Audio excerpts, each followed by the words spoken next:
Yun! What's up mga kabsat? Pasensya at hindi kami nakakapag-upload ng Hello, guys. mga videos this week kasi medyo na busy kami. Sobrang busy. Bakit ba tayo naging busy, babe? Ato, papakita namin sa inyo yung pinaka-busyhan namin ngayong linggo.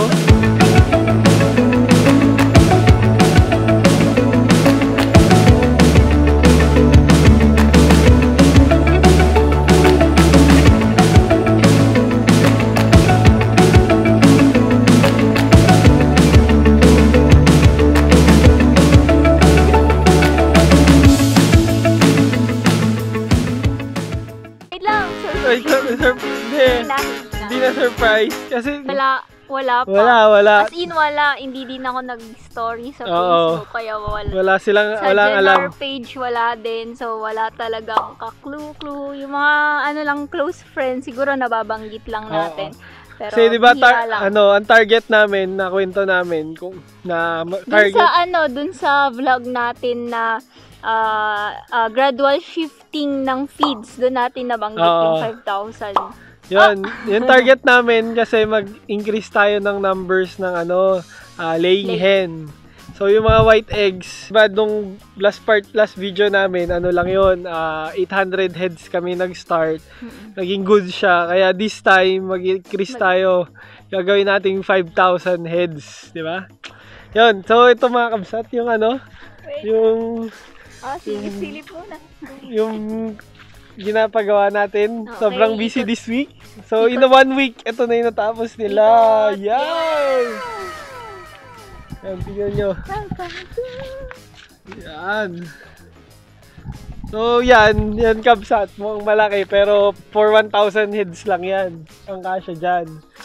So ipapakita natin mamaya. sana mag-update tayo ng progress dito. Kasi para makita nyo kung ano yun na yung mga nangyayari. Pero eto, everything to, mga bakal kasi ginamit namin. Onting semento lang para mabilis magawa. Pansinin nyo. Yun na, actually, nag-start to matagal na. Wala kaming budget. Kaya, tawag dito, hukay. Tapos nag-abang lang ng bakal. Pero ngayon, pinatuloy na natin. Ang ginawa. Unti-unti nang nawawala yung budget. Unti-unti na ulit nawawala ng budget. Pagposte na lang kami ng D3. Tapos yung, ano bang tawag sa ganito? Slab? Hindi ko alam. Hindi ko rin alam yung terms nila. Pero yung magiging flooring niya, bakal. Di na rin simento. Kasi matagal yung simento patuyuin. Kailangan pa ng forma-forma. So magastos. Mas tipid pa na makapal na bakal na lang. Pati yung sa bubong natin, tawag doon? Yung purlings. Mga purlings yung ilalagay. Ano man tawag sa ganun? Basta yung ganun-ganun ng bubong. Chair. Basta yun. Basta yun. Yun, yung ganun ng bubong. Purlings na rin, bakal na rin gagamitin natin. At yan. ito yung unang progress dati. Pinagbuhusan lang namin. Tapos inabangan ng bakal. Kaya medyo kalawang na kasi medyo matagal siyang na-standby kasi nawalan na. Ngayon lang nagka-continue na. Meron ng parating na mga laking budget. Kasi ganito na siya. So yung ginawa nung nakaabang to, ilagay na yung poste ng ganyan. Yan. Hindi na kami naka-video kasi sobrang. Hindi na namin na video at medyo nasira din yung camera. At nasiraan kami ng camera kaya hindi rin kami nakapag-video. So after nun, sinimentohan ng ganito. Na yung poste. Poste. Yero, may design niya. Yan. Pansinin nyo mga kabsat, hindi pantay-pantay yung poste kasi tingnan natin kung abot ako. Kahit ko lang siya. Ano ba height ko? 5. Yung next na babe, mas hindi maliit na. Kasi hindi pantay yung lupa natin. Diba? Shoulder ko. Hindi pantay lupa natin, pa-slope siya ng pababa. So, hindi din pantay-pantay yung mga hindi pantay lupa, pa-slope pababa. So, para maging pantay yung flooring niya ng ganon, iba-iba yung height nung poste. So, mag-update ulit kami pagka na. Pakita natin yung yung target kasi na area. ito yung first target na for 1,000. 1,000 plus. Tara 1,000. dun sa So, yung actually yung 5,000 hindi sabay-sabay kasi nga syempre hindi tayo magsasabay-sabay para yung mga sizes ng itlog natin hindi din pare-parehas. Para lahat ng sizes kaya natin ibigay sa mga customers. So, yun yung mahirap din sabay-sabay magkal. Hindi sabay-sabay magpatay ng manok, magbenta. Kasi binebenta rin yung kal na for meat. Ito yung free range natin. Katabi niya yan. Yan.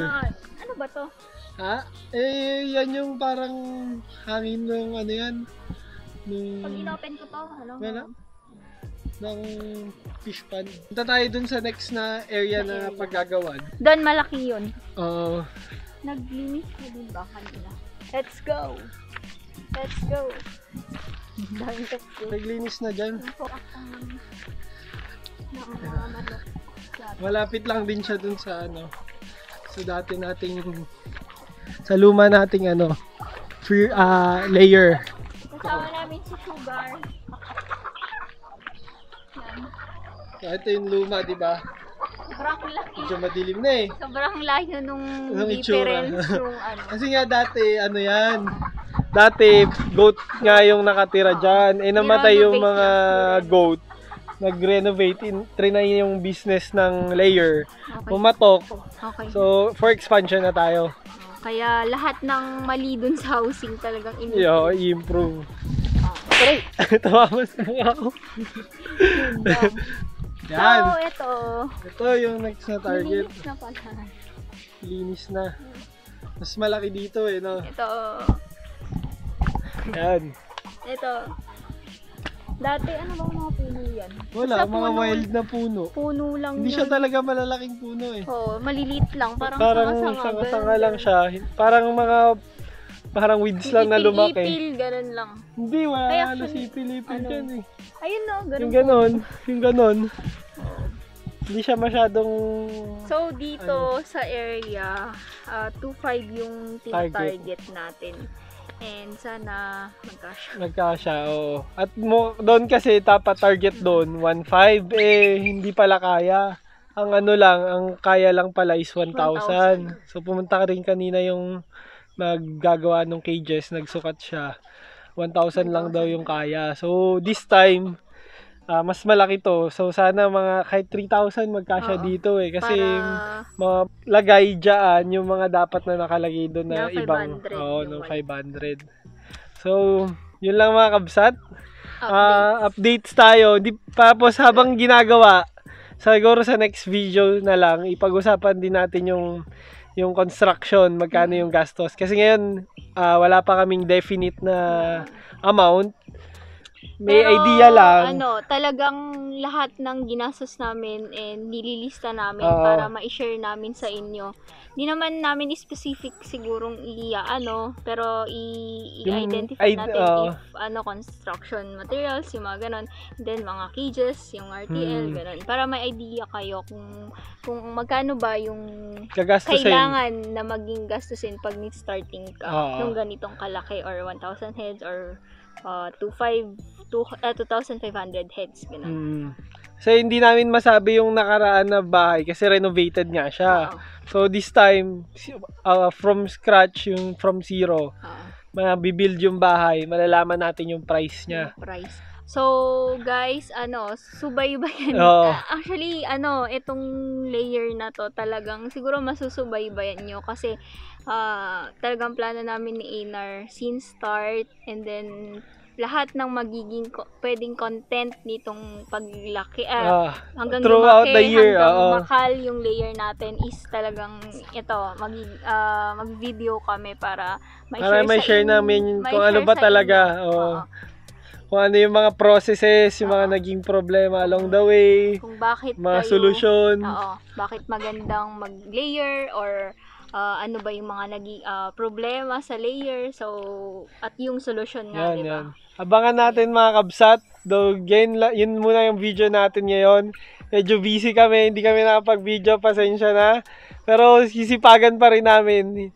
Hintayin natin dumating yung memory card natin para magkaroon tayo ng memory card ng camera. Nagka-problema kasi sa phone. So, yung phone, etong gamit namin, medyo malabo. Kasi yung camera ko. Nabasag. Kaya may gagamitin kaming mas magandang camera. Tapos hinihintay pa hopefully, maayos na. By next week. Para, maganda din yung mga, natin, videos natin. Medyo malinaw. Kahit madilim na. Hirap kami mag-video pag ganito ng oras kasi lumalabo na eh.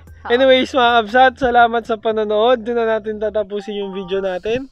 Sa mga nagpapa-shoutout, mag-comment din kayo. Comment lang kayo. Please, if gusto nyo masubaybayan pa to, mag-subscribe kayo.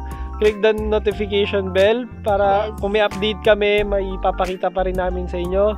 If nagustuhan mo yung videos na tungkol sa poultry, yes, please like this video. Yun lang. Hanggang sa muli. Bye! Bye-bye!